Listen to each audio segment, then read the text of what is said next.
Hello everyone मोर चेनेলৰ আৰু এটা নতুন ভিডিঅ'লৈ আপোনালোক সকলোকে পুনৰবাৰ স্বাগতম জনাইছো। আশা কৰিছো সকলো ভালে আছে বুলি আৰু বৰ্তমান আমিও ভালে আছো।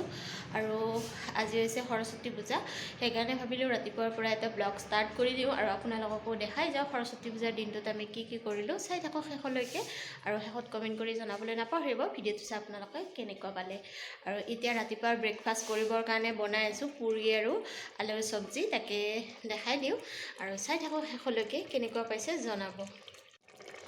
আৰু এয়া আলুৰ চব্জিখন আলু মছলা দি ইয়াতে কুকাৰতে বনাম।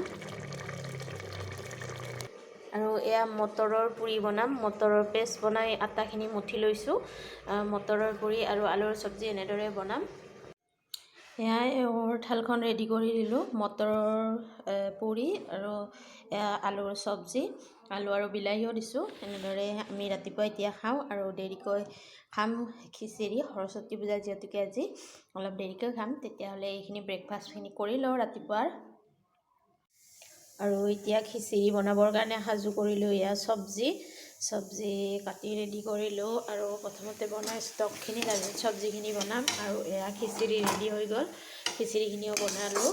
আৰু এতিয়া টক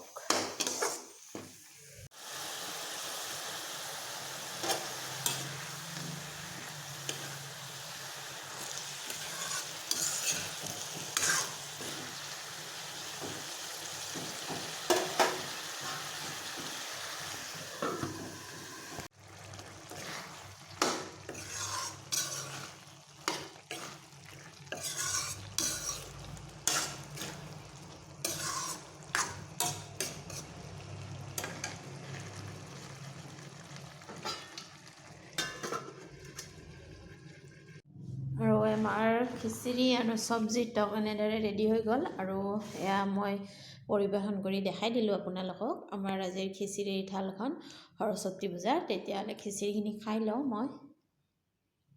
আৰু কেনেকুৱা পাইছে ভিডিঅ'টো চাই কমেণ্ট কৰি জনাব। ভাল লাগিলে লাইক আৰু শ্বেয়াৰ কৰিব।